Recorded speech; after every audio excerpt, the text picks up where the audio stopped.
Join us at our Florida Road Trip 2021. Today is day 7, June 24th, 2021. We are at Epcot, living with the land.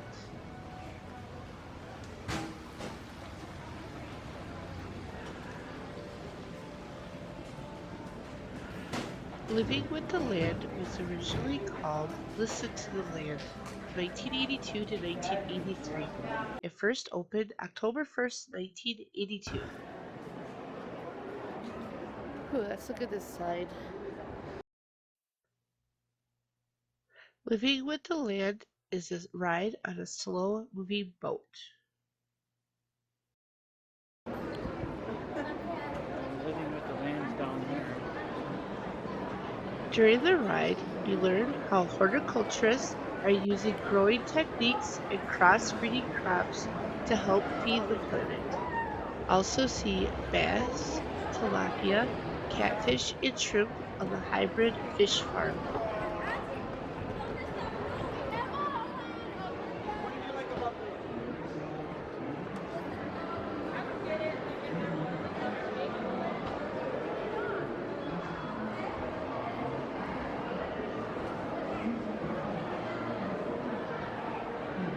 The Sunshine Season Garden Grill restaurant serves the fresh produce and seafood that are grown in the land.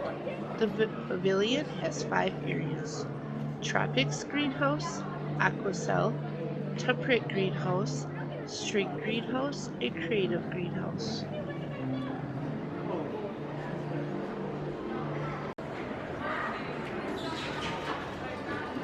But come along and take a ride with us.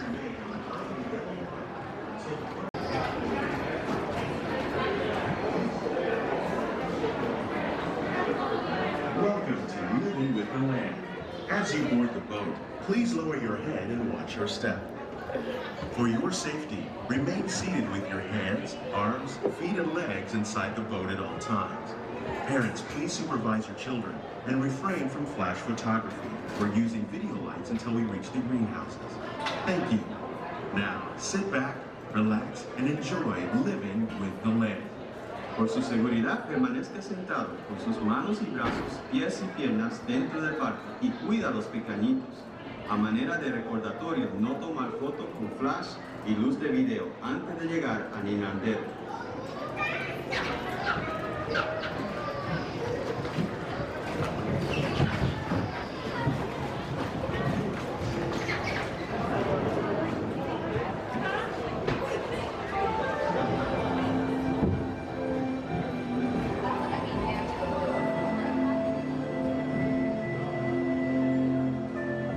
Welcome to a voyage of discovery and awareness of the richness, the diversity, the often surprising nature of living with the land.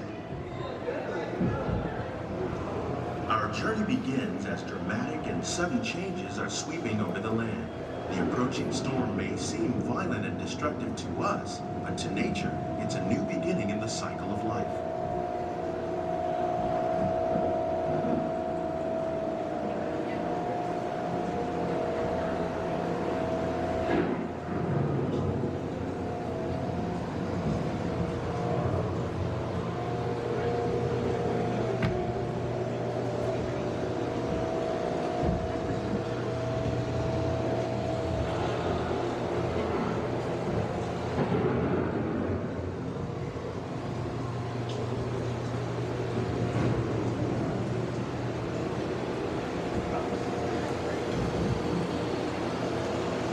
Beneath the surface of the land, roots trap water from the flowing mud, extracting precious nutrients and minerals.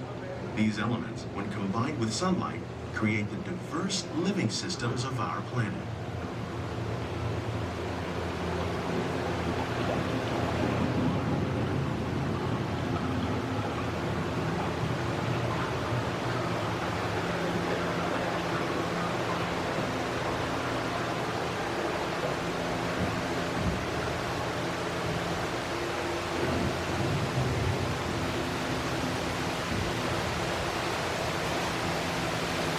One of those living systems is the rainforest, home to the most amazing concentration of life on our planet. These dense and beautiful forests cover only a tiny portion of the Earth's surface, but they contain more than half of its plant and animal species. Rainforests are also extremely rich in productive living systems, providing us with oxygen, food, medicines, and other elements essential to our lives.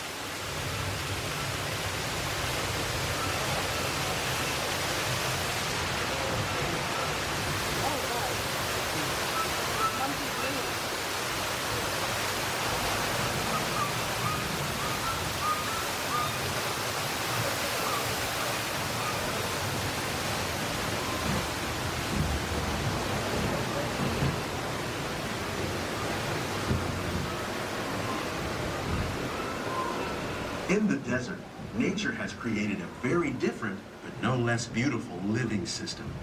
And while this arid landscape may seem lifeless, it is very much alive. The plants and animals that have learned to survive in these harsh conditions make use of what little water they can find and avoid the scorching rays of the relentless sun.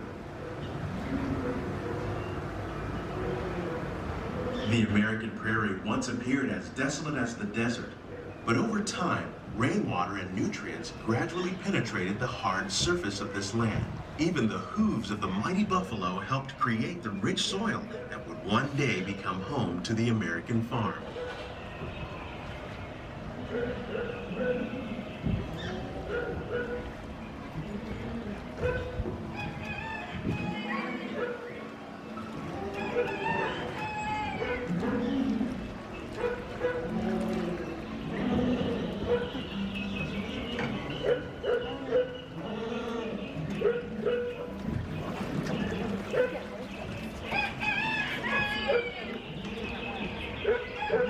Of all the forces at work on the land, humans have had one of the most profound effects.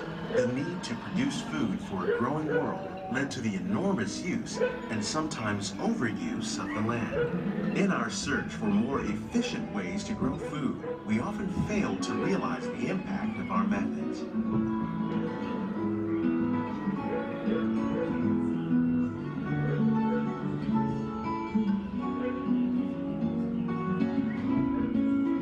Today, we're learning to live with the land, discovering better ways to grow food that will assure both human and environmental well-being.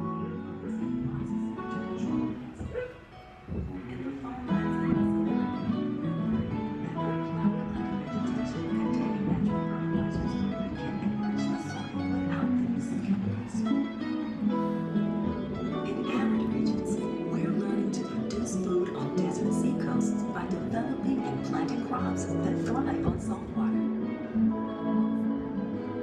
In Japan, we're learning that by mixing leaves and other living materials into our soil, we can make farmland more fertile without the need for chemicals.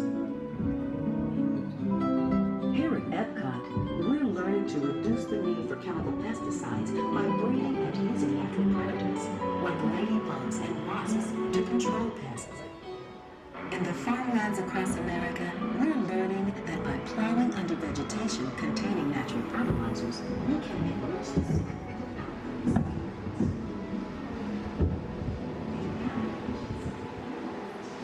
How will we meet tomorrow's growing needs for food production, yet still respect the needs of the land? Some of the answers are being discovered just ahead. To help us maintain these carefully controlled ecosystems, and for your safety, please remain seated in your boat at all times.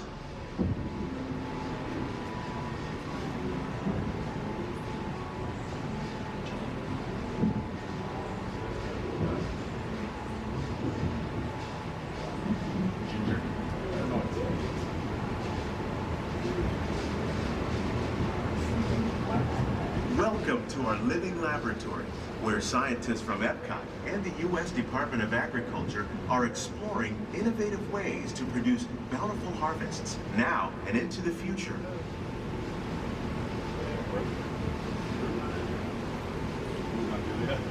The tropics are home to the greatest diversity of plants on the planet. Many of these, like papaya, bananas, cacao, coffee, and rice, are well known around the world. These are just a few of the edible plants that have been an important source of nutrition for people living in the tropics. Many are rich in vitamins and minerals, while others are well adapted to growing in less than ideal conditions.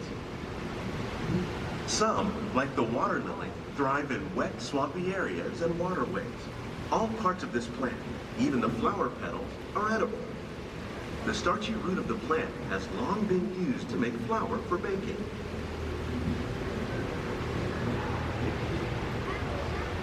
One day, many of these lesser-known tropical plants may be as important as the bananas growing on both sides of the boat. More than 28 million tons of bananas are eaten annually, making it the most popular fruit in the world.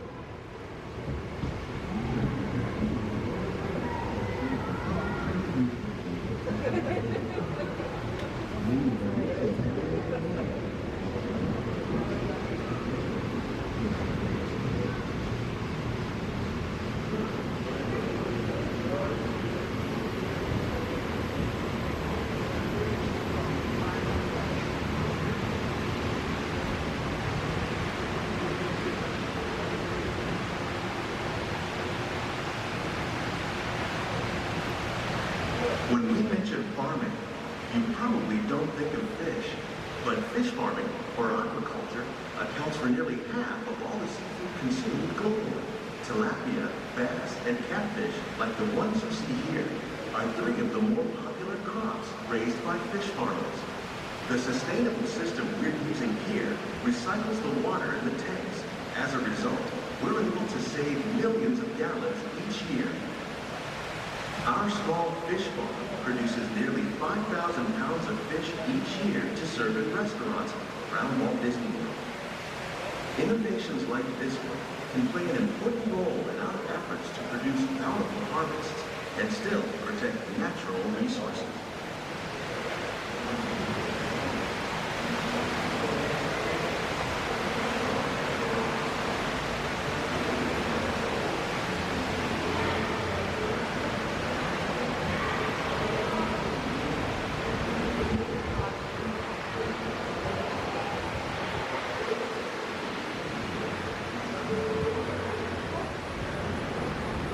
While there are more than 50,000 edible plant species in the world, most of us are only familiar with the handful that make up our everyday diet.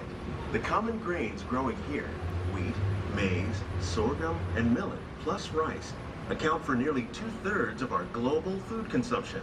Learning how to increase yields of these staples is an important goal of research around the world.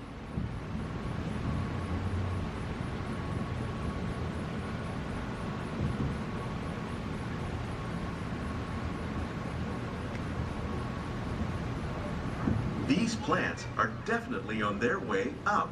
Innovative growing techniques like these increase yields while more efficiently using resources like water, fertilizer, and pesticides. Another innovation at work here is our integrated pest management program. By populating our greenhouses with beneficial insects that prey on harmful pests like aphids and flies, we are significantly reducing our reliance on conventional pesticides. We're growing these crops using our nutrient film system. This technique precisely controls and recycles water and nutrients. With it, we can produce over 27,000 heads of lettuce a year in this one small area.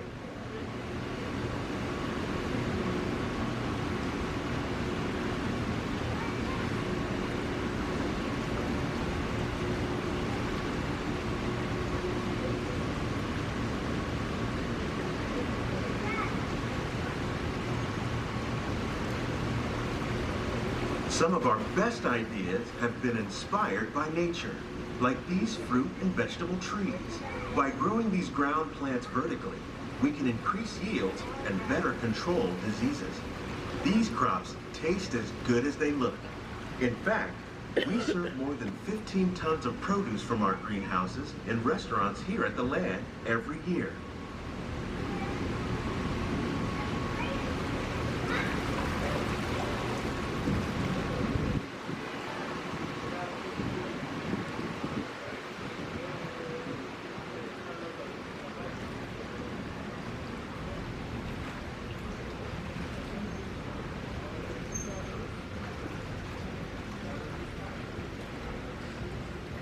The future of agriculture may include innovative ideas like this vertical growing system.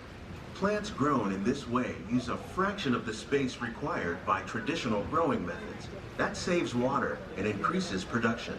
The aquaponics system on your left combines hydroponics with aquaculture.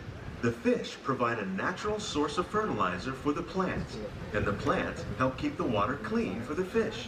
It's another great way to produce more while using less. In our lab, Epcot scientists are working with the U.S. Department of Agriculture on a number of innovative projects. The goal of these efforts is to produce higher yielding and better quality plants.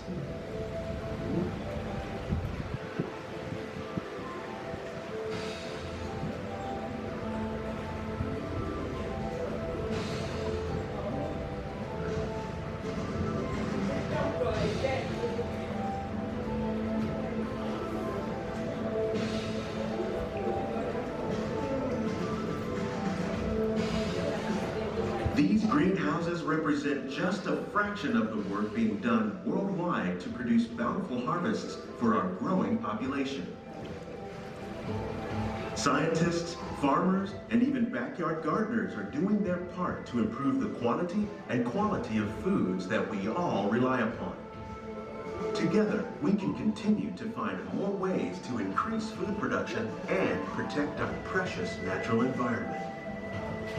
Only then will we truly be living with the land.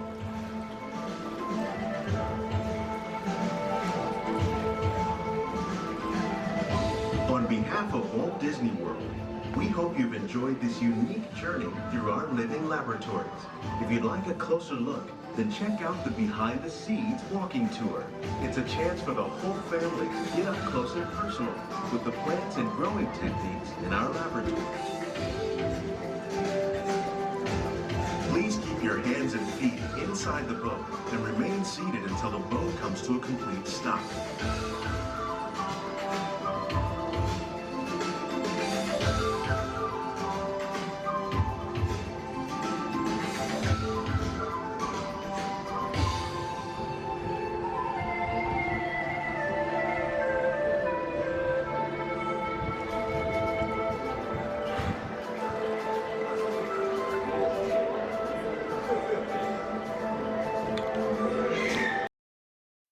If you enjoyed this video, please give it a thumbs up. If you're new to the channel, please hit the subscribe button and ring the notification bell. Thank you.